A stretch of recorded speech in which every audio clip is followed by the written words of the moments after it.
nauna pang nasunog. Pero yung kanilang inihagis na si Shadrach, Meshach at Abednego, kahit po daw yung kanilang mga buhok ay hindi po nangamoy. Amen. At ang sabi ng Bible, napapakabot ang ulo si Nebuchadnezzar. Ano klase yan? What kind of sin is this? Ano bang klaseng tanong ito? Hindi ba tatlo lang ating inihagis? Bakit parang apat ang nakikita ko? At ang pang-apat ay kagaya ng anak ng Diyos. Amen. Amen. Amen. Ang kapatid mo. Sabi niyo mga kapatid, yung pong mga crying ladies, nakakita na ba kayo ng libing na ang nililibing po ay Kristiyano? Ang naglilibing minsan ay hindi mananampalataya.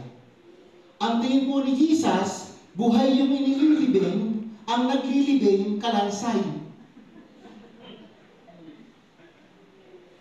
Parang ganon. Nakita niya, si Lazaro ay buhay.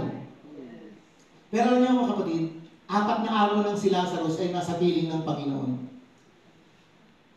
Kaya nga sabi ng Biblia sa John chapter 11 verse 35, the shortest verse in the Bible.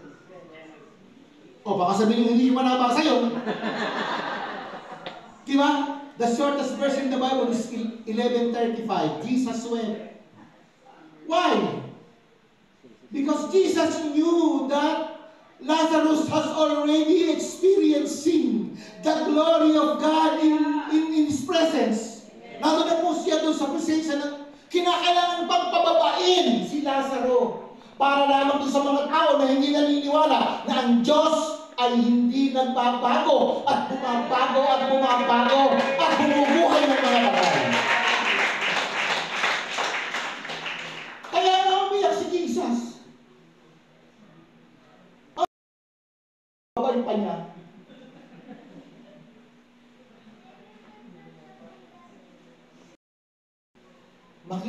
Tingnan. Only believe. Amen. Lazarus, come forth!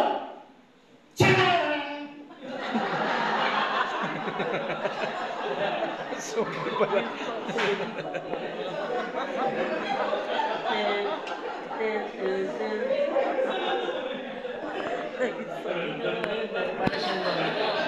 Michael Jackson! Okay po kayo.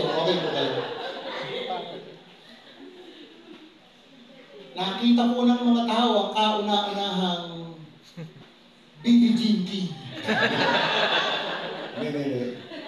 Anong tawag doon? Ha? Thriller. Hallelujah.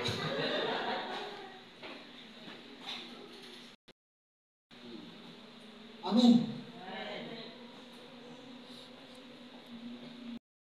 Na meron po tayong story to tell to others. Sabi po ng isang awit natin sa hymnals, we have a story to tell to the nations that shall turn their hearts to the right.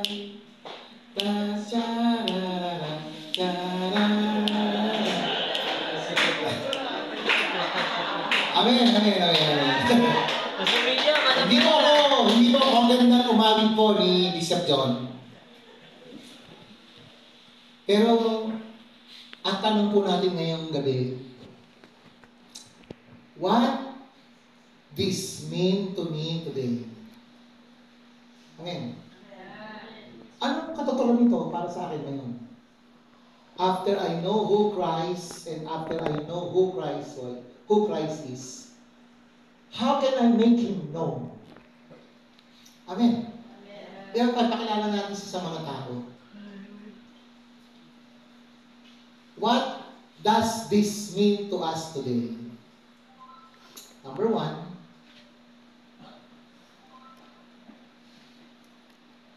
wala po tayong escape. We became our responsibility. Amen? Any truth that you have known became your responsibility. Amen. Ano man katotohanan ng ating nalaman mula sa Bible, tayo po ay accountable na doon. Amen. Tayo po ay meron ng accountability. Sisingilin na tayo ng Panginoon kasi alam na natin yan. Hindi po pwedeng sabihin, forgive them, Lord, but because they did not know what they are doing. Amen. Joel Navarro, diba? Amen. Nasaan kaya ako, Jesus, kung wala ka? Di ko na malaman kung saan ako pupunta. Maaaring nasa hangin pa ako, di alam kung saan ang tungo. Amen. Ang ating inawit, God is great.